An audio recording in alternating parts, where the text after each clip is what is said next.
encontrarás, escuchando las palabras de Jesús el Salvador, conociendo las verdades que Dios mismo escribió. El manantial, una nueva y gran familia encontrarás. Si eres joven o casado, si nietos tienes ya, Necesitas el mensaje de la vida y la verdad. Queridos amigos, muy buenas tardes. Le damos la más cordial bienvenida a este nuestro tiempo especial con Dios.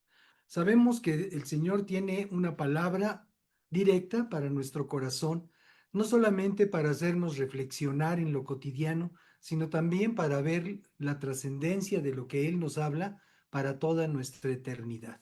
Entonces, le damos muchas gracias a Dios por cada uno que ya está presente en estos medios para recibir esta palabra que viene del corazón del Señor para cada uno de nosotros.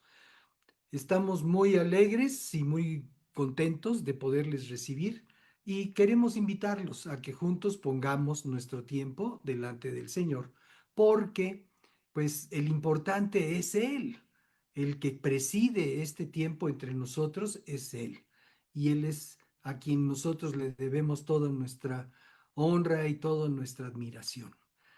Entonces, acompáñenme a dedicar nuestro tiempo a nuestro Dios. Inclinemos nuestro corazón delante de Él. Padre, te bendecimos y te damos muchas gracias por esta oportunidad que nos das de estar juntos en tu nombre. Tu palabra nos asegura que donde hay 2 o 3 reunidos en tu nombre, tú estás. Y aunque estamos a distancia, Señor, sabemos que tú estás en medio de nosotros. Muchas gracias, Señor. Queremos dedicar este tiempo delante de ti, reconociendo tu autoridad, tu presencia, tu, tu, tu señorío, Señor, sobre este tiempo y sobre la vida de todos nosotros que estamos atentos a tu voz. Queremos darte gracias por esta libertad que tenemos de disfrutar nuestro tiempo contigo y también, Señor, estamos disponibles para tu palabra, estamos receptivos. Hacemos a un lado toda distracción que pues pretenda robar nuestro interés o nuestra atención durante este tiempo y te pedimos que nos ayudes a perseverar en este tiempo, Señor, con un corazón atento a lo que tu Espíritu quiere decirnos. Declaramos una completa libertad para que tu Espíritu se manifieste poderoso a nuestro entendimiento y te damos muchas gracias porque podemos hacerlo en tu nombre. Y también queremos pedirte que bendigas cualquier otro grupo donde se está predicando tu palabra a lo largo y ancho de nuestra República Mexicana, pidiéndote, Señor, que México pueda ser una nación para ti, una nación de tu deleite, que tengamos un gobierno que sea temeroso de ti y que pueda fluir en un principio de autoridad que proceda de tu verdad, de tu palabra, Señor. En el nombre de Jesús te lo pedimos y te damos muchas gracias, Señor. Ahora te rogamos que recibas nuestra alabanza, queremos presentarla con todo nuestro corazón y que también, Señor, podamos nosotros expresar a través de estos cantos nuestro, nuestro amor por ti y la, la convicción que hay en nuestro corazón de honrarte a ti con todo lo que hagamos. En el nombre de Jesús. Amén. Muy bien, pues vamos a alabar al Señor.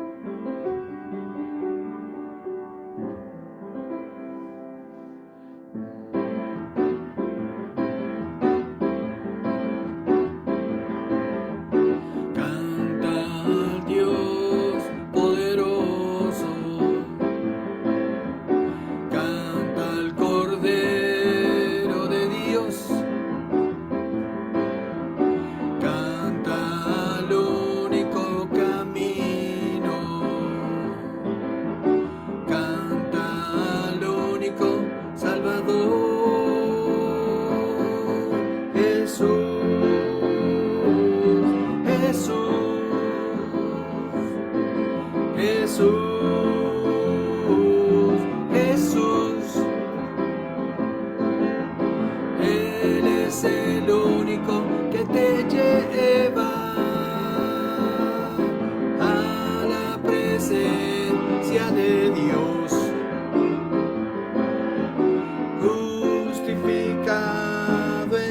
sangre. Cristo por ti se entregó.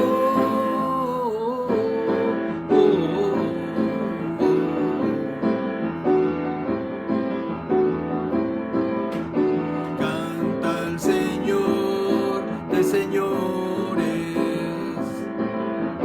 canta al príncipe de paz, canta al Espíritu de vida,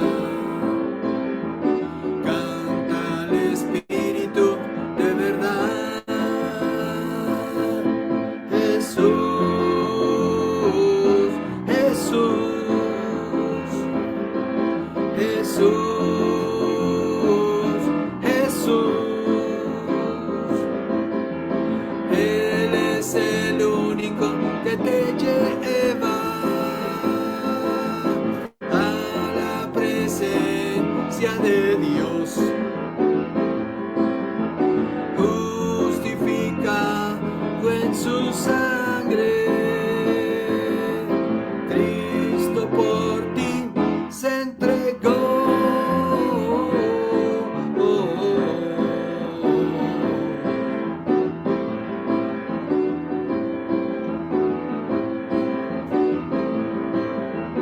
Canta al Señor de señores, canta al príncipe de paz, canta al Espíritu de vida, canta al Espíritu de verdad. Jesús, Jesús, Jesús, Jesús. Él es el único que te lleva a la presencia de Dios, justificado en su sangre. Cristo por ti se entregó.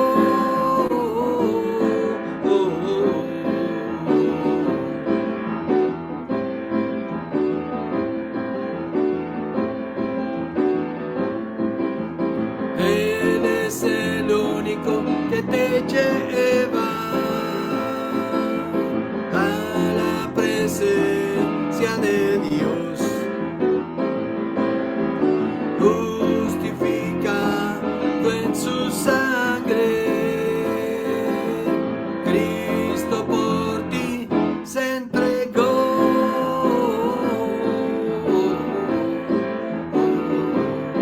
Jesús, Jesús, Jesús, Jesús, Jesús.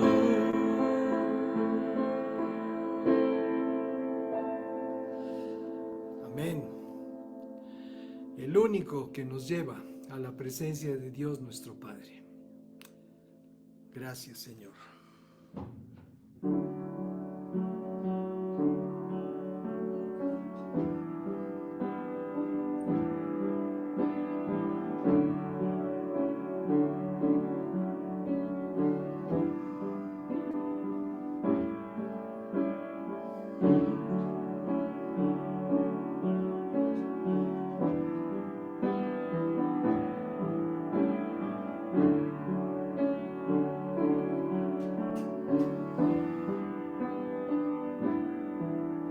Es posible, Señor, que te encuentres aquí.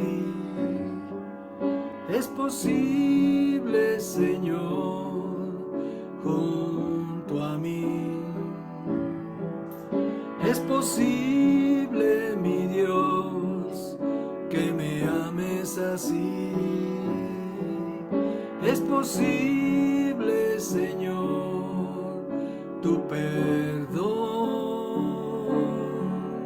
Aunque antes viví de mi cuenta,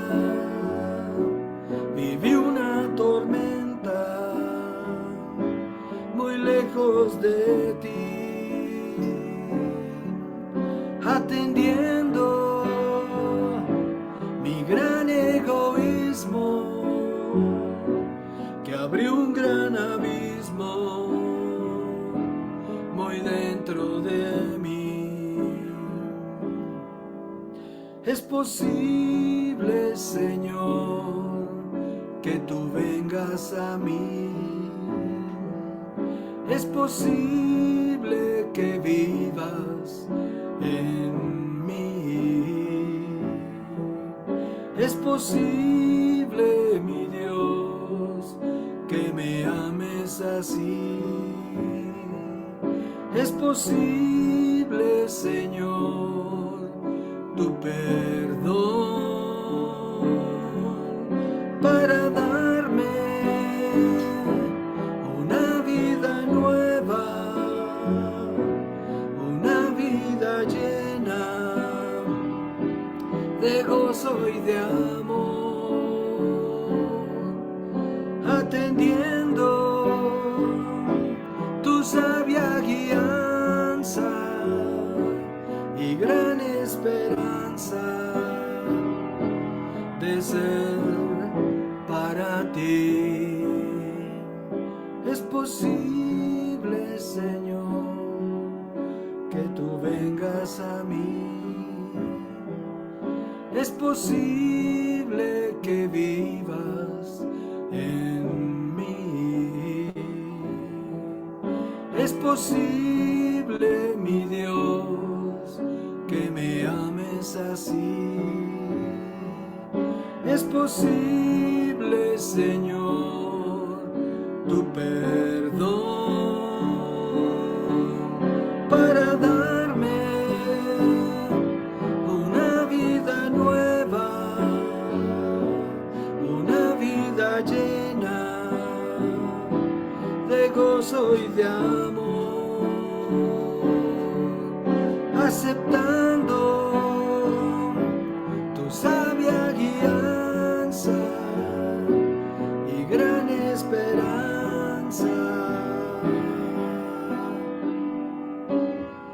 de ser para ti.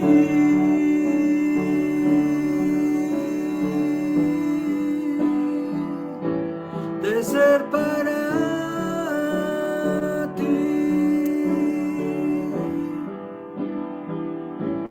de ser para ti.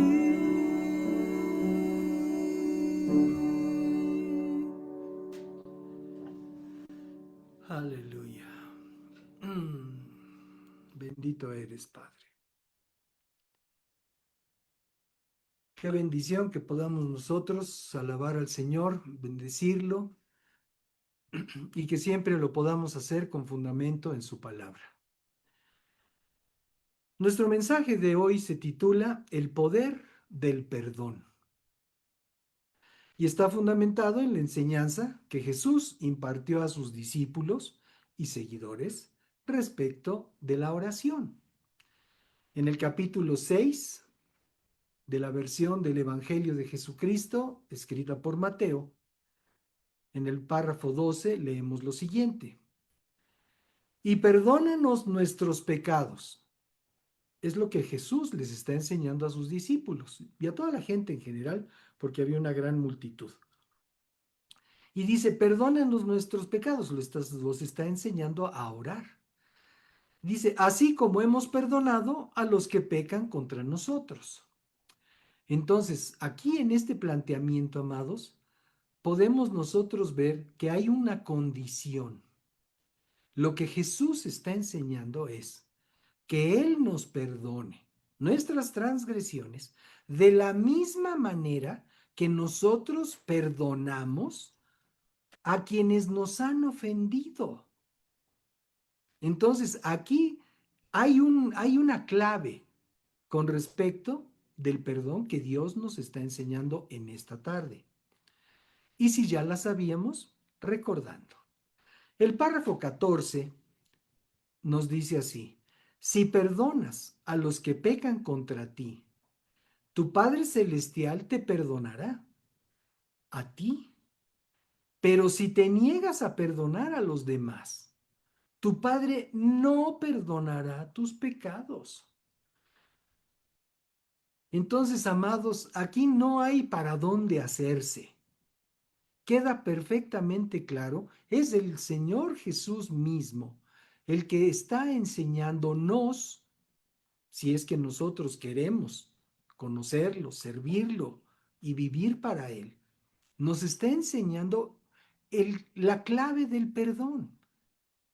Dice aquí que si perdonamos a los que nos han ofendido, a los que pecan contra nosotros, ahora, ¿de qué tamaño es la ofensa que podemos perdonar? ¿Solamente una ofensa chiquita? ¿O puede ser incluso hasta un homicidio? Digo, no contra nosotros, porque entonces ya se nos quitó toda posibilidad. Pero hay cosas que son gravísimas, que suceden. Infidelidades, engaños, fraudes, eh, una cantidad de cosas tremendas que suceden entre las personas. Y a veces nosotros decimos, ah, bueno, pues me vio feo, ok, lo puedo perdonar. No, pero ya cuando me hizo esto y esto, no, no, no, eso sí ya no lo puedo perdonar. Amados, Dios nos está dando aquí el principio. Si nosotros no perdonamos a aquellos que nos han ofendido, entonces, ¿cómo es posible? ¿Con qué cara? Esa es la traducción literal. Bueno, no literal, sino de concepto que podemos aquí captar. Si nosotros no perdonamos, si nosotros seguimos resentidos por aquello que nos han hecho, que puede ser muy grave y eso no está en duda, eso no está cuestionado, si aunque sea muy grave, si nosotros seguimos aferrados a un resentimiento, a un rencor, ¿con qué cara podemos venir delante del Señor, que es santo, a decirle, Señor, perdóname mis fallas, perdona mis pecados, perdona mis errores? Bueno, el pecado es mucho más que un error, porque un error lo podemos hacer por chambones, en cualquier disciplina, pero el pecado ya es una transgresión en contra de los principios que Él nos enseña. Y ahí sí ya llevamos nosotros una intención. Y por eso es tan importante que nosotros primero perdonemos a quienes nos han ofendido y después proceder a pedir el perdón de nuestro Padre Celestial con la certeza de que sí nos va a perdonar. Eso es lo mejor. Bien, uno de los mayores desafíos que nos presenta la vida es la necesidad de perdonar, como estamos diciendo. Según la Real Academia Española, perdonar, dicho de quien ha sido perjudicado por ello, es remitir la deuda. Esto es, remitir la ofensa, la falta, el delito u otra cosa. Y eso de remitir, ¿qué significa? Quitar de en medio. Según la palabra griega que se emplea en estos párrafos 12 y 14 que acabamos de leer, la palabra es afiemi, que significa enviar lejos, dejar de lado, ceder, abandonar, omitir, remitir, incluye sufrir y llorar. Entonces, dejar de lado, ¿esto qué quiere decir? Quitar de nuestro interior, quitar de nuestro corazón aquella ofensa, por grave que sea. Y conste que al decirlo entiendo que hay cosas horribles que le han sucedido a las personas. Y bueno, yo creo que a todos nos ha sucedido algo horrible en diferentes grados. Pero todos tenemos la oportunidad de hacer a un lado, de abandonar, de omitir, como dice aquí, esta traducción de la palabra del griego. También se ha definido en algunos estudios como soltar o dejar ir. Y es un fuerte desafío porque el engaño de nuestro adversario, el diablo, consiste en retener y aferrarnos a las ofensas recibidas. Y eso alimenta un deseo de venganza y restitución que es muy difícil de saciar. Entonces, lo que hace el enemigo es estar, dale y dale, pero ya viste lo que te hizo y cómo ves y qué barbaridad, pero qué mala persona. No es que no tiene nombre, es que qué barbaridad. Y entonces está, insiste, insiste, insiste, para que nosotros compremos ese deseo de venganza. Y una vez que el diablo ha contaminado nuestro corazón con el deseo de venganza, entonces ya no podemos avanzar en nuestra vida. Lo he platicado en otras ocasiones, pero conozco personas que estuvieron casadas, por ejemplo, casados durante 13, 14 años. Tuvieron problemas, no se entendieron, no llegaron a una conclusión saludable de sus diferencias y entonces decidieron divorciarse. Y resulta que después de 25 años de haberse divorciado, siguen rumiando su rencor contra su cónyuge. Eso es, eso es, eso es insensato, esa es una tontería. Si terminaste una relación tan fundamental como el matrimonio por una diferencia de opiniones y después te atas 25 años más al sentimiento, a la rabia, al rencor. Es una insensatez. Se supone que si te divorciaste era para darle punto y aparte y ya. Pero no, desgraciadamente así funciona Satanás. Desgraciadamente, Satanás funciona en el ámbito del rencor, del deseo de venganza. Qué importante es que lo podamos nosotros entender. El apóstol Pablo escribió a los creyentes radicados en Éfeso lo siguiente, capítulo 4, párrafos 31 y 32. La escritura nos dice así: libérense de toda amargura, furia, enojo, palabras ásperas, calumnias y toda clase de mala conducta. Por el contrario, sean amables unos con otros, sean de buen corazón, perdónense unos a otros, tal como Dios los ha perdonado a ustedes por medio de Cristo. Este es todo un compendio de conducta. A veces he dicho que con un párrafo de la escritura que aprendamos y vivamos, con eso tenemos suficiente para toda la vida. El poder del perdón es de lo que estamos hablando. El perdón es uno de los actos más poderosos y liberadores que un ser humano puede experimentar, porque vivimos en un mundo lleno de heridas, traiciones y resentimientos. Pero la palabra de Dios nos muestra que el perdón no solo sana las relaciones interpersonales, sino que también trae libertad espiritual. Perdonar no significa justificar el mal recibido, sino dejar que Dios haga justicia y restaure nuestro corazón. En el momento en el que nosotros hacemos a un lado ese resentimiento, esa ofensa, en ese momento damos oportunidad de que Dios trate con aquellas personas que nos hicieron daño. Pero si nosotros estamos en la línea de querernos vengar, de querer satisfacer nuestro resentimiento, nuestro rencor, entonces es como si le dijéramos: Dios, hazte a un lado. Ahora yo soy el que voy a tomar la acción. Evidentemente, eso es un error tremendo, porque si alguien puede no solamente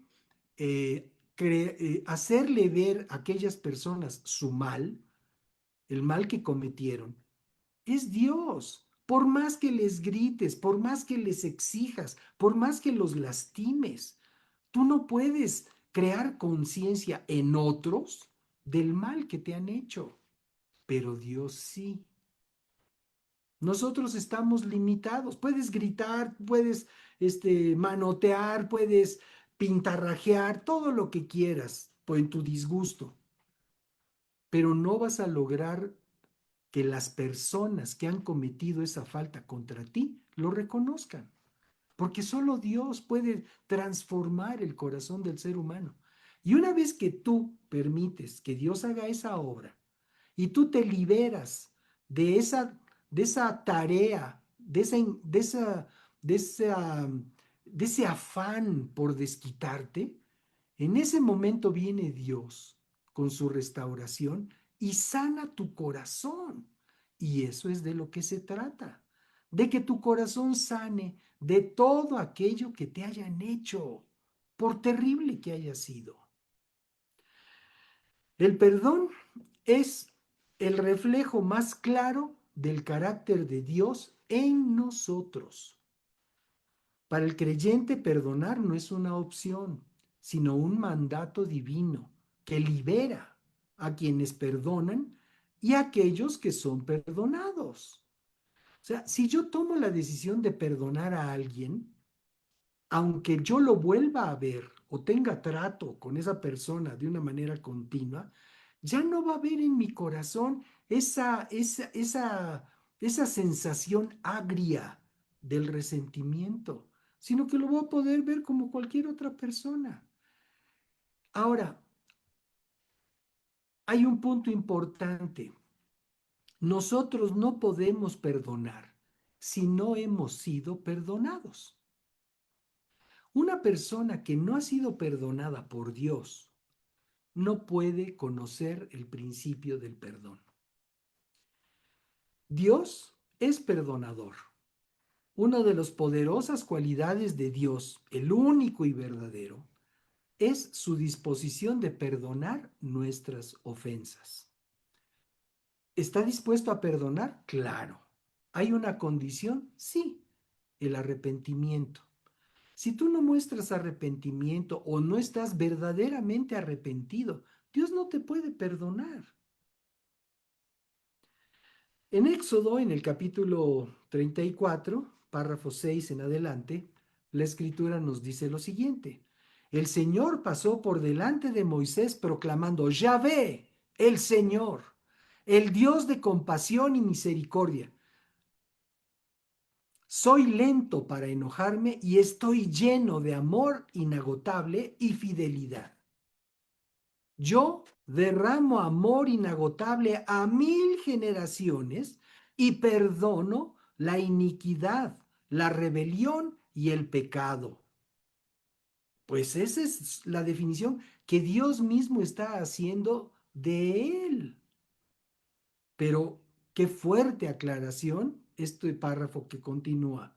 Dice, pero no absuelvo al culpable, sino que extiendo los pecados de los padres sobre sus hijos y sus nietos. Toda la familia se ve afectada hasta los hijos de la tercera y cuarta generación.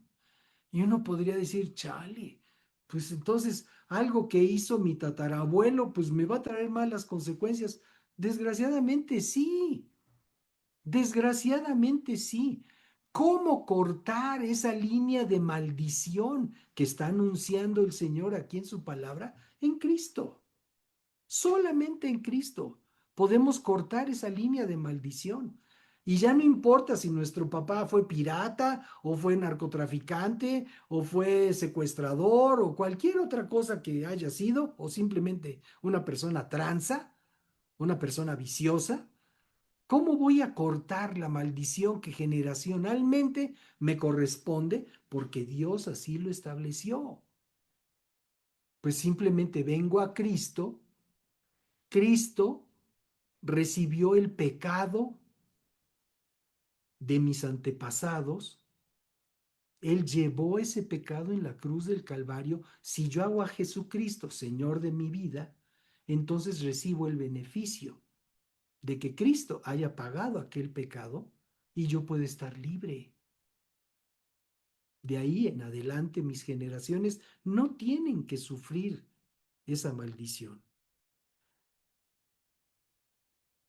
El Salmo, el libro de Salmos en el capítulo 103 también tiene un ingrediente que podemos considerar. El párrafo 12 dice, llevó nuestros pecados tan lejos de nosotros como está el oriente del occidente. Una vez que nosotros nos arrepentimos, una vez que le pedimos perdón al Señor, entonces Él nos desliga de aquella maldad. Lo que habitualmente sucede entre las personas es que el principio de perdono pero no olvido queda vigente por generaciones. Y resulta que en una familia que sucedió una situación ahí irregular, pues resulta que hasta las generaciones de, ay, sí, el abuelo de fulano, ah, sí, aquel que robó, aquel que golpeó, aquel que mató. Y siempre quedan ahí atoradas las generaciones en su maldad, permanentemente ligados. Pero Dios aquí nos está diciendo que lleva nuestros pecados tan lejos de nosotros como está el oriente del occidente. ¿Qué quiere decir? Te desliga de aquella maldad. Lo puedes recordar. Si fuiste malo, si fuiste mala, lo puedes recordar. Por supuesto, porque Dios no te quita la memoria. Eso es una enfermedad. Pero el punto es que Dios nos desliga de aquellos eventos para que podamos vivir una vida plena. Porque una vida de alguien que vive en sus remordimientos por lo malo que hizo, no es vida, amados. Entonces el Señor desliga nuestra vida de aquellas ofensas, primeramente delante de Él, y después para que en nuestro corazón no quede esa atadura. Jesucristo es la máxima demostración del perdón de Dios para nuestra vida. La carta a los Colosenses que escribió Pablo en el capítulo 1, párrafo 13, nos dice así: pues Él nos rescató del reino de la oscuridad y nos trasladó al reino de su Hijo amado, quien compró nuestra libertad y perdonó nuestros pecados. Como hijos de Dios somos llamados a reflejar ese mismo carácter. En el verso 14 que leímos en un principio de Mateo 6, nos dice, si perdonas a los que pecan contra ti, tu Padre Celestial te perdonará a ti. Pero si te niegas a perdonar a los demás, tu Padre no perdonará tus pecados. Estamos hablando del poder del perdón. Uno de los grandes testimonios del poder del perdón en el Antiguo Testamento es el de José y sus hermanos. José, el hijo favorito de Jacob, fue vendido como esclavo por sus hermanos y Dios le permitió la opción de vengarse de ellos, pero reconoció que Dios tenía un propósito para su vida y para su pueblo a través de esa gran injusticia. El libro de Génesis nos narra estas cosas a partir del párrafo primero. La escritura nos dice así: José ya no pudo contenerse, está en presencia de sus hermanos, ese es el escenario, ya fueron y vinieron los hermanos en varias ocasiones y finalmente están los hermanos frente a José y entonces José ya no pudo contenerse en esa tercera ocasión, ya no pudo contenerse, había mucha gente en la sala. Recordemos que José era el segundo de a bordo del faraón, rey de Egipto. Por azares de Dios, José fue a dar a la corte del faraón y el faraón, por la sabiduría que Dios le había dado, lo puso por encima de todo. Lo único que estaba por encima de José era el faraón. Podríamos decir su secretario de gobierno, no sé a qué cargo equivaldría hoy en día. José entonces, verso 1, ya no pudo contenerse ante sus hermanos. Había mucha gente en la sala y él les dijo a sus asistentes, salgan todos de aquí. Así que estuvo a solas con sus hermanos en el momento de decirles quién era. Entonces perdió el control y se echó a llorar. Lloraba con tanta fuerza que los egipcios podían oírlo y la noticia pronto llegó hasta el palacio del faraón. Soy José, dijo a sus hermanos. ¿Vive mi padre todavía? Pero sus hermanos se quedaron mudos. Estaban atónitos al darse cuenta de que tenían a José frente a ellos.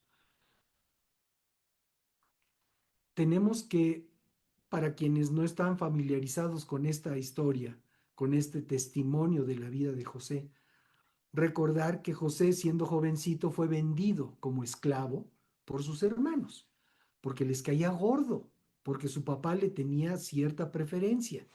Entonces decidieron todos, que eran mayores, salvo uno, su hermano menor, decidieron venderlo y quitárselo de encima.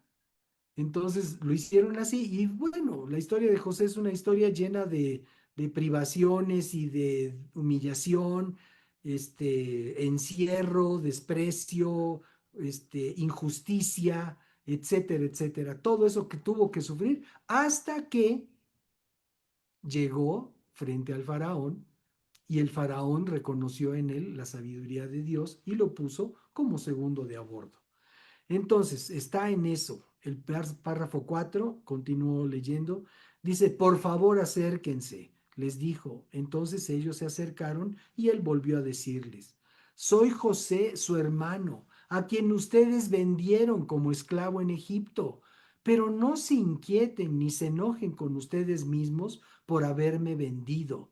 Fue Dios quien me envió a este lugar antes que ustedes a fin de preservarles la vida. El hombre que ha azotado la tierra, perdón, el hambre que ha azotado la tierra estos 2 últimos años, durará otros 5, y no habrá ni siembra ni siega. Y Dios me hizo llegar antes que ustedes para salvarles la vida a ustedes y a sus familias y preservar la vida de muchos más. Por lo tanto, fue Dios quien me envió a este lugar y no ustedes. Y fue Él quien me hizo consejero del faraón, administrador de todo su palacio y gobernador de todo Egipto. ¿Cómo pudo llegar José a esa conclusión? Porque José era un hombre temeroso de Dios y permitió, hizo a un lado todas esas injusticias que había sufrido hasta ese momento. Las pudo hacer a un lado y confiar en Dios. Y una vez que él pudo ser libre de toda esa situación que lo llevó a estar encarcelado injustamente, entonces Dios le abrió la puerta para que pudiera llegar a la posición que Dios quería que él ocupara para preservar la vida de su pueblo. Así de importante.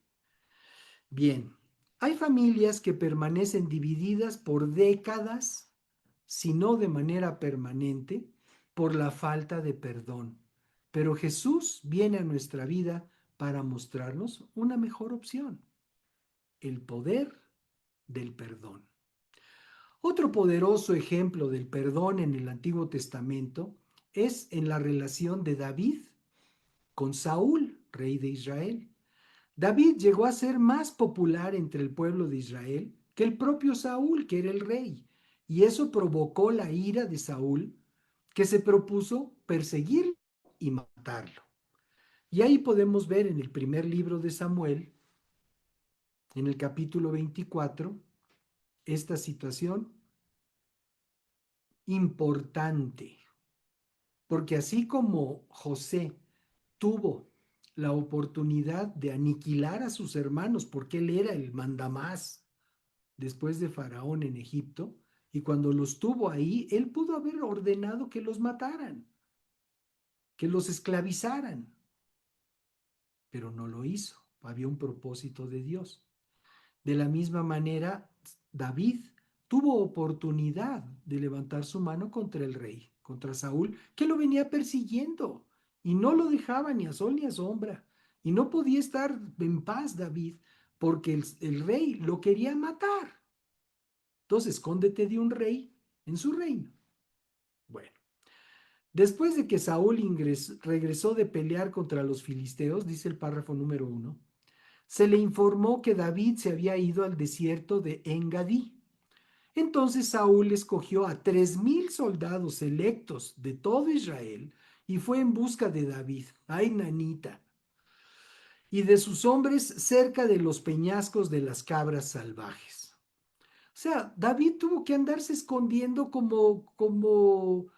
en, como animal. Aquí lo está diciendo. El escenario donde andaba escondido David es donde andan las cabras salvajes. En el lugar donde el camino pasaba por algunos rediles, Saúl entró en una cueva para hacer sus necesidades. Qué íntimo asunto, ¿no? Aquí es donde podríamos decir, no quería yo saber esto. Pero aquí está. Dice, Saúl entró para hacer sus necesidades, pero resultó que David y sus hombres estaban escondidos más adentro de esa misma cueva. Ahora es tu oportunidad, los hombres le susurraron a David. Hoy el Señor te dice, te aseguro que pondré a tu enemigo en tu poder, para que hagas con él lo que desees. Entonces David se le acercó sigilosamente y cortó un pedazo del borde del manto de Saúl, pero comenzó a remorderle la conciencia por haber cortado el manto de Saúl. Y les dijo a sus hombres, que el Señor me libre de hacerle tal cosa a mi señor el rey.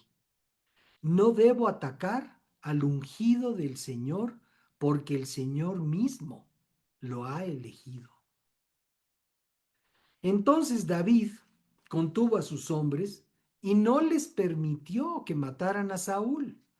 Después de que Saúl saliera de la cueva para seguir su camino, David salió y le gritó, mi señor el rey. Cuando Saúl miró hacia atrás, David se inclinó hasta el suelo delante de él. Entonces le gritó a Saúl, ¿por qué le hace caso a la gente que dice que quiero hacerle daño? Este mismo día puede ver con sus propios ojos que no es verdad, pues el Señor lo puso a mi merced, ahí en la cueva, y algunos de mis hombres me dijeron que lo matara, pero yo le perdoné la vida, pues dije, nunca le haré daño al rey, él es el ungido del Señor. Mire, Padre mío, lo que tengo en mi mano es un pedazo del borde de su manto. Yo lo corté, pero no lo maté. Esto prueba que no intento hacerle daño y que no he pecado contra usted, aun cuando usted me ha estado persiguiendo para matarme. Que el Señor juzgue entre nosotros. Tal vez el Señor lo castigue por lo que intenta hacer, pero yo nunca le haré daño. Como dice el antiguo proverbio, de la gente malvada provienen las malas acciones. Así que puede estar seguro de que nunca le haré daño. Tremendo, tremenda situación de perdón que nosotros podemos aprender, el poder del perdón. En el Nuevo Testamento, el mayor ejemplo de perdón, Dios nos lo demuestra en Jesús. En la segunda carta que escribió Pablo a los creyentes de Corinto, en el capítulo 5, el párrafo 21 nos dice así: pues Dios hizo que Cristo, quien nunca pecó, fuera la ofrenda por nuestro pecado, para que nosotros pudiéramos estar en una relación correcta con Dios por medio de Cristo. ¿Sí? Entonces, ¿se acuerdan que había una deuda del ser humano con Dios por el pecado? Pues Jesucristo la pagó a través de su sacrificio en la cruz. Más adelante, en la primera carta de Pedro, capítulo 3, también leemos lo siguiente. Cristo sufrió por nuestros pecados una sola vez y para siempre. Él nunca pecó. En cambio, murió por los pecadores para llevarlos a salvo con Dios. Sufrió la muerte física, pero volvió a la vida en el Espíritu. Y bueno, pues obviamente tenemos que llegar al momento de la crucifixión del Señor Jesucristo como un testimonio del poder del perdón. En Lucas capítulo 23, en el párrafo 33 y 34, leemos lo siguiente. Cuando llegaron a un lugar llamado la Calavera, lo clavaron en la cruz y a los criminales también, uno a su derecha, otro a su izquierda. Jesús dijo, Padre, perdónalos porque no saben lo que hacen. Y los soldados sortearon su ropa tirando los dados. El ejemplo de Jesús en la cruz dio la pauta para que sus seguidores pudieran tomar esa misma decisión. Pedirle al Señor que perdonara a aquellos que les estaban ofendiendo, persiguiendo y en muchos casos liquidando. En el capítulo 6 del libro de los Hechos aprendemos que cuando los 12 decidieron escoger a algunos siervos que se encargaran de distribuir el alimento entre los creyentes, eligieron a un hombre de nombre Esteban. Y de él leemos lo siguiente en el capítulo 6, en el libro de los Hechos. Dice, a todos les gustó la idea, en el párrafo 5. A todos les gustó la idea y eligieron a Esteban. Y aquí la descripción de Esteban. Un hombre lleno de fe y del Espíritu Santo. Y aquí hago un breve comentario. Qué importante, amados, es que nosotros entendamos que Dios levanta a aquellos a quienes Él considera llenos de fe y del Espíritu Santo. ¿Sí? O sea, en este caso, podríamos decir, bueno, aquellos se pusieron de acuerdo.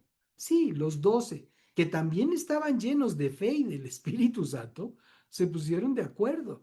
Recordemos que habían sido investidos del poder de lo alto, en la referencia anterior del capítulo 2 del libro de los Hechos. Pero aquí ya estamos hablando de un grupo de siervos de Dios llenos de fe y llenos, rebosantes del Espíritu Santo. Entonces, a través de ellos se manifiesta el visto bueno de Dios para estos hombres. Y entonces dice, escogieron a Esteban, y después dice a Felipe, a Prócoro, a Nicanor, a Timón, a Pármenas y a Nicolás de Antioquía, quien anteriormente se había convertido a la fe judía.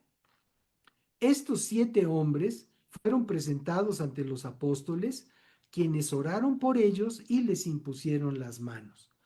¿Con qué propósito? Con el propósito de recibirlos para el servicio de los creyentes, mientras ellos se ocupaban de predicar el Evangelio. Este Esteban, del que acabamos de leer, fue llevado ante el concilio para ser interrogado. Y luego de un maravilloso discurso, y eso sí se los puedo asegurar, un maravilloso discurso sobre la secuencia de eventos de la obra de Dios desde Abraham hasta esos días. Fue tal el enojo que despertó la verdad entre los líderes judíos por confrontarlos, que lo llevaron fuera de la ciudad y lo asesinaron por lapidación. Esto es, lo sacaron de la ciudad y lo apedrearon hasta matarlo. En el capítulo 7, que está narrado este evento, al final del capítulo, en los párrafos últimos, nos dice así: mientras lo apedreaban, Esteban oró: Señor Jesús, recibe mi espíritu. Verso 60, cayó de rodillas gritando: Señor, no los culpes por este pecado. Dicho esto, murió. ¿De quién aprendió este hombre esa actitud? ¿De dónde aprendió el poder del perdón? Ya era inminente que lo iban a asesinar, era inminente que su vida se había acabado y prefirió irse libre del resentimiento hacia aquellos que lo estaban matando. Ahora, hablamos de lapidación, hablamos de apedrearlo y nosotros pues decimos ouch, pero ¿te han dado alguna vez una pedrada? ¿Alguna vez has sufrido un golpe por una pedrada que te hayan lanzado? En lo particular, yo no. Pero imagínate tú nada más una turba de gente enfurecida con piedras asesinándote, golpeándote de tal manera tan salvaje que te roban la vida. Bueno, es un hecho verdaderamente horrible, es una ejecución terrible. Por eso Jesús, cuando, cuando aquellos religiosos le llevaron arrastrando a aquella mujer que había sido sorprendida en adulterio, Jesús les dijo: ok, pues el que esté libre de pecado, que sea el primero en tirar la primera piedra. Y dice la escritura que todos, desde los más jovencitos hasta los más viejos, soltaron sus piedras. Entonces, aquí en este caso, pues aquellos decidieron asesinar a Esteban porque les estaba hablando de la verdad, les estaba haciendo un recuento poderoso de la obra de Dios desde Abraham hasta esos días, para que comprendieran por qué Jesús venía a redimirnos del pecado y de la muerte. Pero se ofendieron porque la verdad es que ellos lo rechazaron y lo rechazaron a tal grado que provocaron su muerte. Lo llevaron ante la autoridad romana y finalmente consiguieron que Jesús fuera ejecutado. Entonces, ¿de quién aprendió Esteban esta libertad? De Jesús. No los culpes por este pecado. Dicho esto, murió. Esta la podríamos considerar como una muerte trágica, pero también podemos considerar que fue una muerte feliz. Saber que en el instante mismo de tu último, de tu último suspiro vas a la presencia del Dios vivo, wow. Yo creo que eso debe de ser el anhelo de todos nosotros. Y por supuesto que no queremos pasar por un proceso de ser apedreados, por supuesto. O sea, todos quisiéramos decir, bueno, pues me fui a dormir y ya desperté en la presencia del Señor. Eso sería maravilloso para todos nosotros. Pero el final feliz se refiere a su comunión con Dios. No se rompió su comunión con Dios por el rencor ni el resentimiento. Fue libre por el poder del perdón. Bien, el perdón entonces rompe las cadenas del odio y siembra en el corazón el testimonio de Jesucristo. Beneficios del perdón. ¿Cuántos beneficios podríamos considerar del perdón? Son varios los que podríamos mencionar de una manera breve. El perdón produce libertad interior. El resentimiento esclaviza, el perdón libera. Bien sabemos que cuando alguien vive atado a un rencor, pues es una atadura que dura por años, ya decíamos hace un momento, décadas, en caso de algunas situaciones familiares. Entonces, si queremos libertad interior, necesitamos aprender el principio del perdón, aprender el poder del perdón. Y como dijimos anteriormente, no podemos desarrollar el poder del perdón en nuestra vida si previamente no hemos sido nosotros también perdonados. Eso es lo que despierta en nosotros esa libertad. Hebreos, en el capítulo 12, la carta a los Hebreos, nos dice lo siguiente: cuídense unos a otros para que ninguno de ustedes deje de recibir la gracia de Dios.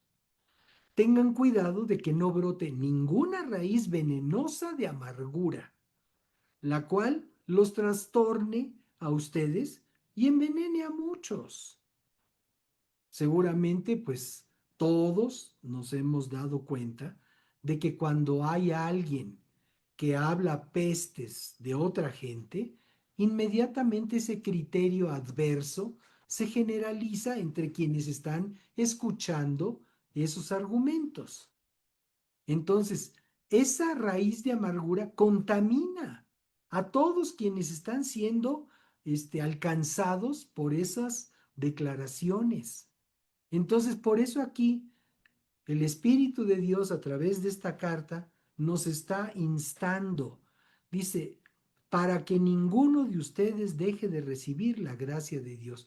¿Qué quiere decir con eso? Quiere decir que cuando permitimos la amargura por el resentimiento, el rencor, la falta de perdón, eso detiene la obra de Dios en nosotros, nos paraliza. Y bueno, pues desgraciadamente conocemos cantidad de personas que aunque se acercan a Cristo, no perdonan a aquellos que les han ofendido y entonces se quedan enanos espiritualmente hablando. Hay personas que de inmediato florecen en su vida espiritual cuando conocen al Señor, pero hay otros que pasan años, décadas y están en la misma posición de cuando conocieron a Cristo porque no han permitido que la gracia prospere en su vida. ¿Por qué? Por falta de perdón. El perdón restaura relaciones. Ya vimos, bueno, el primer beneficio que produce es libertad interior. Ahora, el segundo que comentamos es que restaura relaciones. Ciertamente, perdonar abre la puerta a la reconciliación. Dice la carta a los Corintios, que la segunda, que Dios nos ha dado a nosotros en Cristo el ministerio de la reconciliación. ¿Qué quiere decir eso? Que podemos nosotros servir a los demás, ofreciéndoles la oportunidad de reconciliarse con Dios. Algunas personas no entienden que por su manera de vivir están en enemistad con Dios. Y como no consideran a Dios de una manera objetiva, entonces dirán, pues no importa que sea yo así, que sea de asado, no importa, total, a nadie le importa, es mi vida. Pero sí hay alguien a quien le importa a Dios. Y si tú vives en enemistad contra Dios, pues créeme que te estás provocando la peor clase de vida que te puedas imaginar. Porque sin el favor de Dios, todo es áspero, todo es difícil, todo es terriblemente agresivo. No digo que con Dios desaparezcan los problemas, porque ciertamente Jesús nos aclaró que en el mundo tendremos aflicción. Mientras estemos en este mundo, va a haber aflicciones. Pero si tenemos el amor de Dios en nosotros, pues todas esas cosas vienen a segundo plano. Bueno, entonces el perdón permite abrir la puerta a la reconciliación. En el capítulo 18 de Mateo, tenemos un par de párrafos que nos ilustran. Y dice, luego Pedro se le acercó y preguntó, Señor, ¿cuántas veces debo perdonar a alguien que peca contra mí? No nada más a alguien que peca contra mí. ¿7 veces? Y dice Jesús, no 7 veces, sino 70 veces 7. ¿Qué quiere decir eso? Tenemos que aprender a perdonar sin medida. Y no, y llevas una, y llevas dos. Oye, si Dios nos dijera así, estaríamos fritos. Gracias a Dios que el Señor nos perdona de una manera total. El perdón es también el reflejo del amor de Cristo. Es otro de los beneficios del perdón.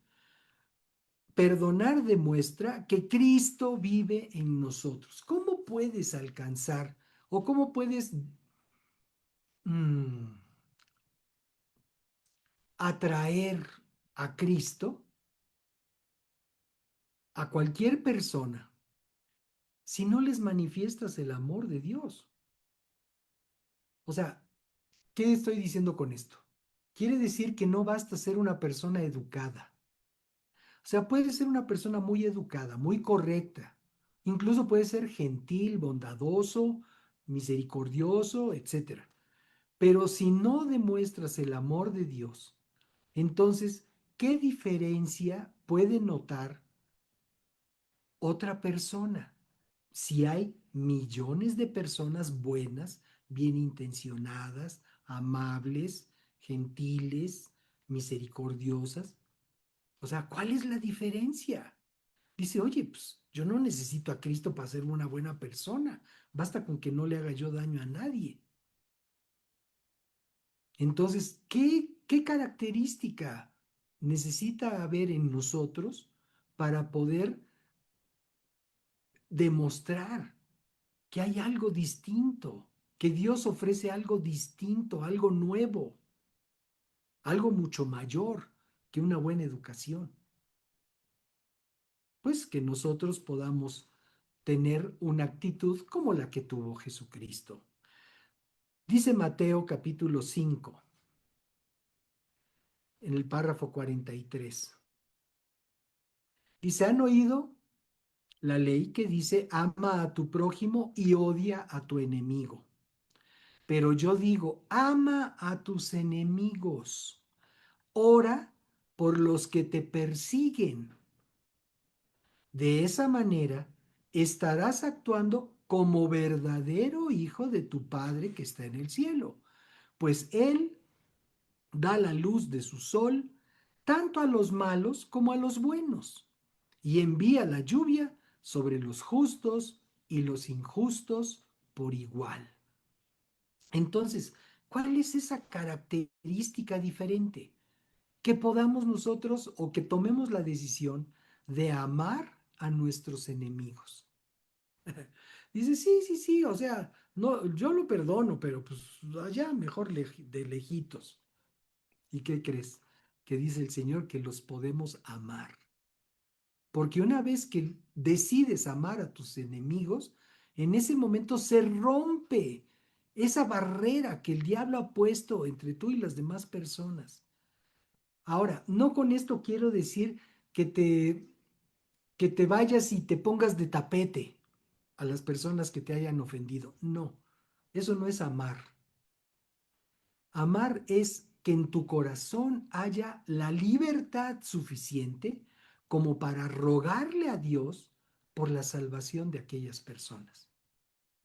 Que en tu corazón realmente puedas tú levantar un clamor en favor de esas personas, como hizo Esteban con los que lo estaban apedreando. No les tomes en cuenta ese pecado, Señor. Dijimos al principio que es un desafío. Efectivamente, el perdón es un desafío, pero en Cristo nosotros podemos doctorarnos en perdón. El perdón favorece incluso la sanidad física y emocional. Estudios y experiencias muestran que el perdón trae paz y hasta salud física. La clínica Mayo publicó en su sitio de internet que el perdón produce mejor salud mental al reducir la ansiedad, el estrés y la hostilidad y disminuye los síntomas de la depresión y reduce la presión arterial. ¿Cómo ven? O sea, hasta los científicos están dando cuenta del beneficio del perdón. Perdonar es una decisión a la que podemos llegar a través de la obediencia a Cristo. El sentimiento de haber perdonado es posterior a la decisión de perdonar. Sí, algunas personas confunden el sentimiento con la decisión. Y a veces dice, es que yo no siento perdonar. No se trata de que sientas, se trata de que decidas. Una vez que tú decides perdonar, el sentimiento va a venir como consecuencia. Pero tú no puedes esperar sentir el sentimiento del perdón porque pueden pasar toda tu vida esperando sentir perdón por alguien que te hizo daño. Pero si tomas la decisión, eso desencadena el hecho de que tú puedas sentir que ya lo perdonaste o ya la perdonaste. Bien, no es posible, reiteramos, no es posible perdonar si no sabemos que hemos sido perdonados. El perdón no es debilidad, es una expresión de poder y fortaleza espiritual. Colosenses capítulo 3, estamos por concluir. Colosenses capítulo 3, párrafo 13 nos dice así: sean comprensivos con las faltas de los demás y perdonen a todo el que los y las ofenda. Recuerden que el Señor los perdonó a ustedes, así que ustedes deben perdonar a otros. El perdón no cambia el pasado, pero sí transforma nuestro presente y determina nuestro futuro en Cristo.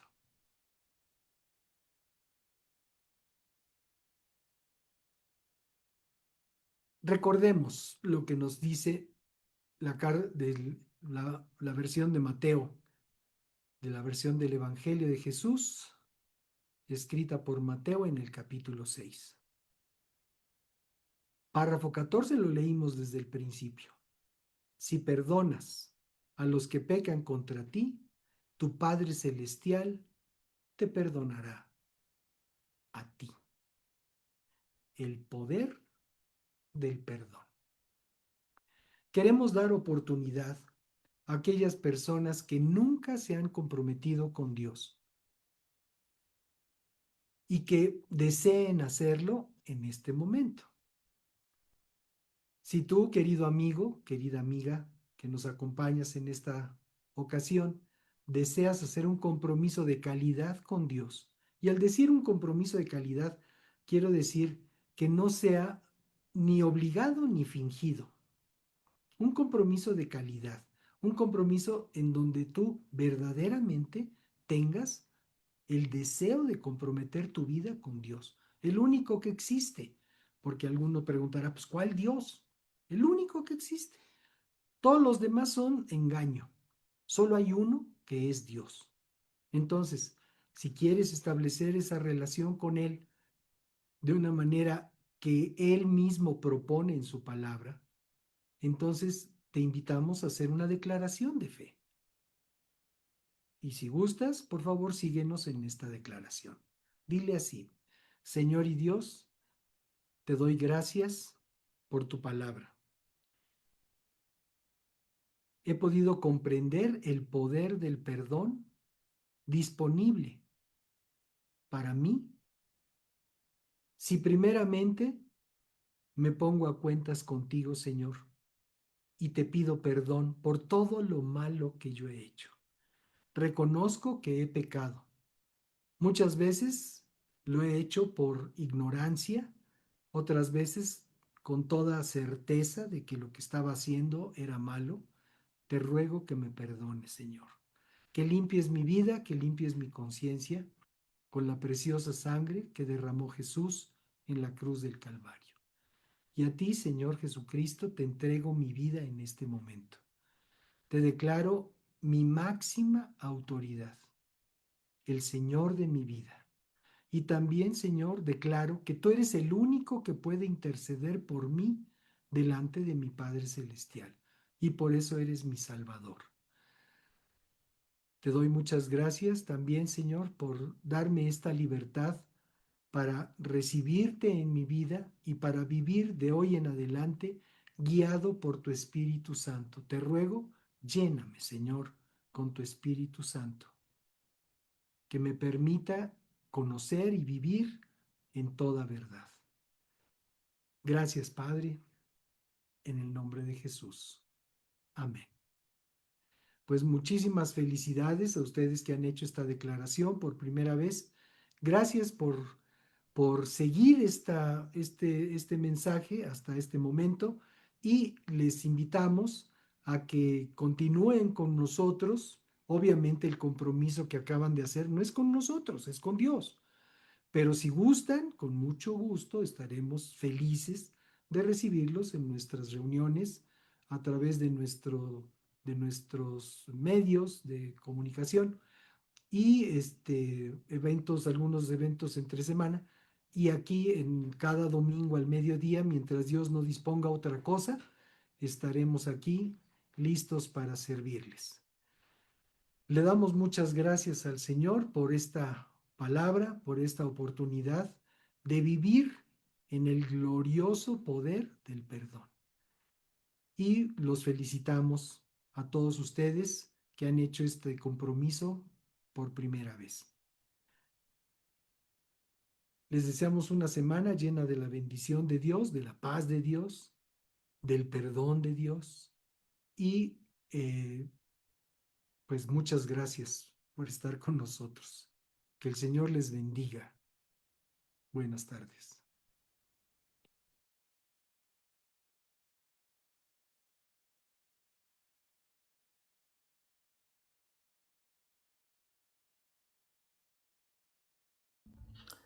Padre, te bendecimos y te damos gracias por tu palabra que limpia, transforma y santifica nuestra vida. Deseamos entregar con gratitud nuestro diezmo, aportaciones y ofrendas, entendiendo que cada buena dádiva recibida proviene de ti.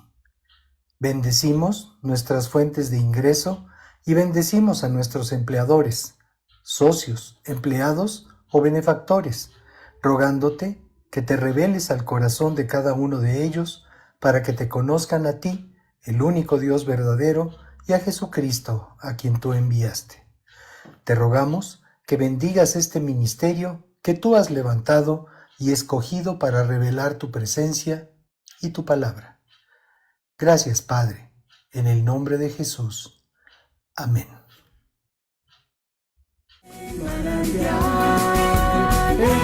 Manantial, una nueva y gran familia encontrarás. Si eres joven o casado, o sin hijos tienes ya, Necesitas el mensaje de la vida y la verdad.